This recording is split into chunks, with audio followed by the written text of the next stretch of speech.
ॐ सहना भवतु सहनौ भुनक्तु सह वीर्यं करवावहै तेजस्विनावधीतमस्तु मा विद्विषावहै। ॐ शान्ति शान्ति शान्ति हरिः ॐ। सौन्दर्यलहरील 75வது श्लोकम्। तव स्तन्यं मन्ये धरणिधर कन्ये हृदयतः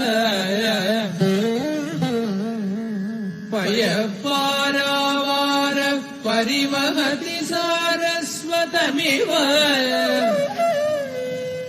दयावत्या दत्तं द्रविडशिशुरास्वाद्य तव यत् कवीनां प्रौढानामजनिकमनीय कवयिता। तव स्तन्यं मन्ये धरणिधर कन्ये हृदयतः पयःपारावार परिवहति सारस्वत्यमिव दयावत्या दत्तं द्रविडशिशु आस्वाद्य तव यत् कवीनां प्रौढानां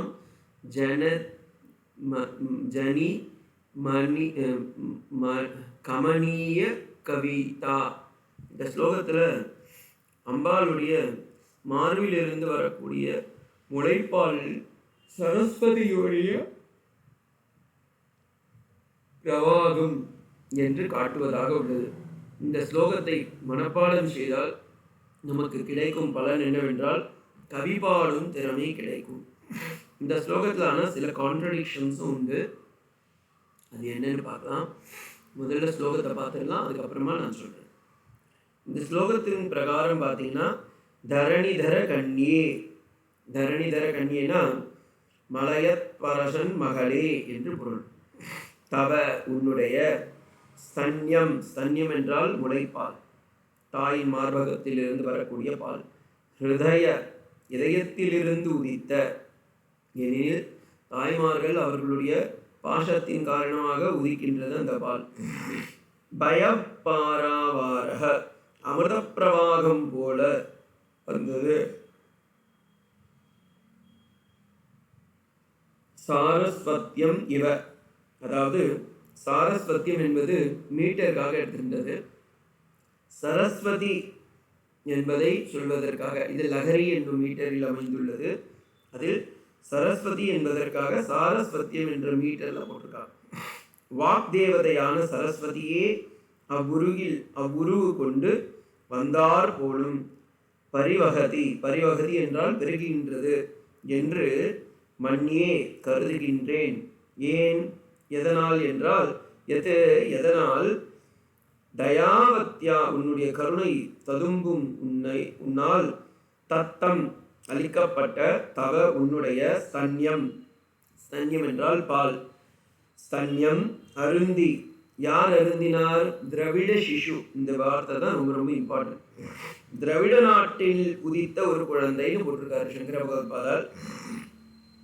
பிரௌடானாம் கவீனாம், தலை சிறந்த கவிகளுக்குள் கமனீய, மனதை கவரும் கவைதா, கவிஞராக, அஜனி, அஜனினா பாஸ்ட் டென்ஸ்ல சொல்றாரு, ஆகிவிட்டான் என்றோ. அப்ப இந்த ஸ்லோகத்துல என்ன சொல்றாருன்னா, உன்னுடைய பாலினை பருகிய மலையத்தரசன் மகளே, ஒரு குழந்தை, தமிழ்நாட்டில் உதித்த ஒரு குழந்தை, தமிழ்நாடு இங்க பேரை காமிக்கல, திரவிட சிசுன்னு தான் சொல்றார், தென்னகத்தில் உதித்த ஒரு குழந்தை கவிபாடும் திறமை கொண்டதே என்று சொல்கின்றார். அப்ப நம்ம எல்லோருக்கும் தெரிந்தது, குழந்தைக்கு பால் கொடுத்தது மலையத்தரசன் மகளாய் வந்த பார்வதி தேவி குழந்தைக்கு பால் கொடுத்தது. அப்படின்னா நமக்கு எல்லாருக்கும் தெரிகிற ஒரு இன்சிடென்ட் பார்த்தீங்கன்னா ஞானசம்பந்தர். ஞானசம்பந்தர் அவங்க அப்பா அம்மாவோட சேர்ந்து குழந்தையா, சின்ன குழந்தையா இருக்க, ஒரு 5 வயசு குழந்தை உள்ளார இருக்கும்போது கோவிலுக்கு செல்கின்றார். அங்கே போகும்போது அவங்க அப்பா அம்மா குழந்தை வெளியே போயிடுதுன்னு நினச்சிட்டு கதவை சாத்திடுறாங்க. சாத்திட்டு வீட்டுக்கு வந்து பார்க்குறாங்க, குழந்தைய காணும். ஷோ என்னடா எடுத்துன்னு சொல்லிட்டு அவங்க குழந்தை இப்போ கோவிலை திறக்கவும் முடியாது. ஏன்னா அந்த காலத்துலலாம் நடை சாத்திட்டா திறக்க மாட்டேன். அப்போ என்ன பண்ணுறதுன்னு வெளியவே வெயிட் பண்ணுறாங்க. அதுக்குள்ளே இந்த குழந்தை பசியில் அழுகிறது. பார்வதி தேவியே தன்னுடைய ஸ்தனத்திலிருந்து பாலினை தந்தாள் என்பது வரலாறு. இது சிதம்பரத்திலிருந்து சீர்காழி என்னும் ஊரில் இன்றைக்கும் சட்டநாதர் கோவில் இருக்குது. அந்த கோவிலுக்கு கீழே சட்டநாதர் கோவிலில் கீழே தான் இது நடந்ததுன்னு சொல்லுவாள். இப்போ இந்த இன்சிடெண்ட்டை சங்கராச்சாரியார் எடுக்கிறார் அப்படின்னு நீங்கள் வச்சுக்கலாம். நீங்கள் சொல்கிறது தப்பு கிடையாது. ஆனால் சில கான்ட்ரடிக்ஷன்ஸ் வரும். ஏன்னு சொல்கிறேன். திராவிட சிசுன்னு சொல்லியிருக்காரு. அப்போ திராவிடம்னா தமிழ்நாடுன்னு வச்சுக்கலாம், தென்னகம் என்றும் வைத்துக்கொள்ளலாம். தென்னகத்தில் பிறந்த ஒரு குழந்தை பால் பழகி, உன்னுடைய முளைப்பால் பருகி, அதனால் கவி வல்லரசானாக மாறினான். அதனால தான் அது ஞான சம்பந்தர்னே அவருக்கு பேர் வந்தது. அப்படியே வச்சுக்கலாம், அதான் தப்பு இல்லை. நான் வந்து ஒரு ஜஸ்டிஃபிகேஷனுக்காக சொல்கிறேன். நான் இல்லை என்றால், அப்படி திராவிட நாடு என்றால் தென்னகத்தில் உதித்த ஒரு குழந்தையான நான் உன்னுடைய ஞானப்பாலினை, ஞானம் என்னும் பாலினை அருந்தியதால் இப்படி கவி புகழ்கின்றேனே என்று தன்னைத்தானே கூட அவர் சொல்லலாம் என்றும் சில கவிஞர்கள், ஞானிகள், சயின்டிஸ்ட் எப்படி வேணா வச்சுக்கோங்க, அவங்கெல்லாம் சொல்கிறாங்க. அதனால் இது எது உங்களுக்கு ஏற்றியோ அதை வச்சுக்கோங்க. ஆனால் இந்த பாட்டோடைய பொருள் ரொம்ப அற்புதம். அந்த பாட்டை வந்து நம்ம பாடும்போது, மனப்பாடம் செஞ்சு வாயில் சொல்லும்போது என்ன ஆகும்னா நமக்கும் கவித்திறன் வரும் என்பது இந்த ஸ்லோகத்துடைய பொருள்.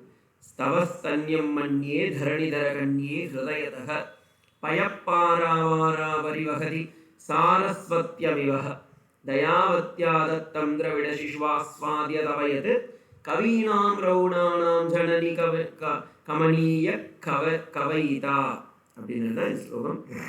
இதோடைய யந்திரம் இங்கே தரப்பட்டுள்ளது. ஓம் சாந்தி சாந்தி சாந்தி. ஹரி ஓம் தத்சத். ஸ்ரீராமகிருஷ்ணார்ப்பணமஸ்து.